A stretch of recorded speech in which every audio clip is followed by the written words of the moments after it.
මේ පොළොන්නරුවේ මින්නේරිය ජලාශය ජීවිත සටනත් එක්ක පොරබදන කාන්තාව පිරිසක් දීවර රස්සාවෙන් දිවිසරි කරගන්න හැමදාම හවස් යාමේ මේ ජලාශයට එනවා.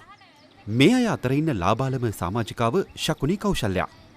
එයාගේ වයස අවුරුදු 15යි.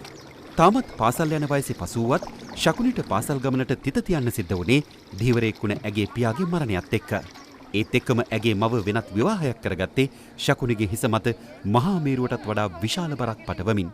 අපේ තාත්තට ඔරුවක් තිබ්බා. ඒක අම්මා සමිතියට තියලා රුපියල් 30000 කරන් තියෙනවා. ඒක අප්‍රේල් 28 වෙනිදාගෙන් සින්න වෙන්න යන්නේ. ඒක බේර ගන්න තමයි මම වැවේ යන්නේ. මල්ලිවත් ඉස්කෝලේ යවලා අපි ජීවත් වෙන්න තමයි දීවර කටයුතු කරන්නේ. ජලාශය මැද්දට වෙන්න දැල් එලලා තනින් තැනට ගිහින් මේ විදියට තඩි ගහන්නේ මාළුවන්ව දැලට සමීප කරවන්නයි.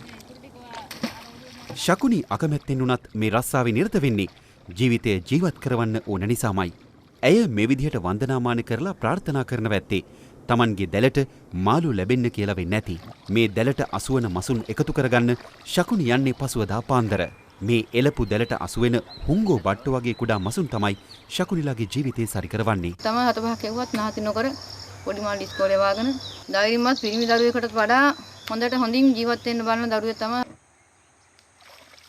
අල්ලා ගන්නා මාළු කරවල කරලා වෙළඳපළට දැමීමෙන් තමයි පුංචි මල්ලිව ඉස්කෝලේ යවල අකුරු උගන්වන්න වගේම එදා වේල හොයාගන්නෙත්. හෙටත් ශකුනි දහසක් බලාපොරොත්තු හිතේ පොදි ගහගෙන දීවර රස්සාවට පිටත් වෙනවා. ඒ ජීවත් වෙන්න වගේම වෙනත් කෙනෙකුට තව දින ගණනකින් සින්න වෙන්න යන මේ ඔරුවත් බේරගන්න තියෙන සටන ජය ගන්න ඕන එකමට.